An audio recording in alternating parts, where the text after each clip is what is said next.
Your bid has now been approved and you're now getting ready for the final bidding stage. I want to share with you I'm now doing over 200 online auctions around my quick tips on how to succeed during an auction. Number one is remember you can bid at any time and you can also bid against yourself. A lot of people sit back and wait for other buyers to join. That's only giving yourself a disadvantage because the price is only going to keep going up. If you have a figure in mind, there's nothing stopping you from actually bidding that amount and seeing if we can negotiate with the seller.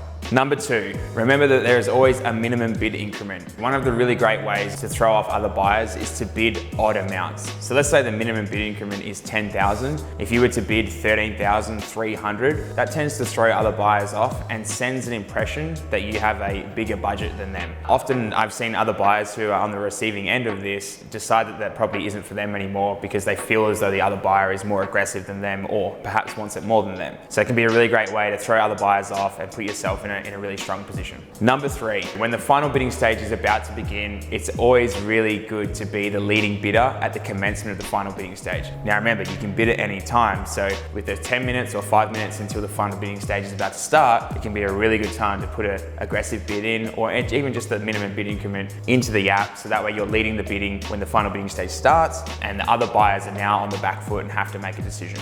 Remember, during the final bidding stage, as the clock counts down and gets to zero, the minimum bid increment will reduce. So we'll probably start in tens or 20,000s depending on the value of the property, and that amount will come down. So if you're not comfortable bidding 20,000 or 15,000, then there's no obligation for you to need to bid. We will make it really clear when it's the final bid increment and it's your last opportunity to make a bid. Online auctions can be a little bit stressful and a little bit tense. When it comes to pricing, I recommend having 3 prices in mind. Firstly, it's the jumping for joy price. The jumping for joy price is the price that you would, if you bought the property for that amount, you would be absolutely ecstatic because you've got a great deal. The next one is fair market value. This is having a really good understanding based on salvage evidence where the fair market value probably sits right now. And then finally, there's the push comes to shove. Whereas if it's 2 bidders at the very end and maybe you've got a little bit more to give to secure the property, that you have that push comes to shove price in mind. This can really help couples or people who are buying with other people have a really clear direction on how to handle the online auction and be able to make decisions quickly, which is important inside an auction environment.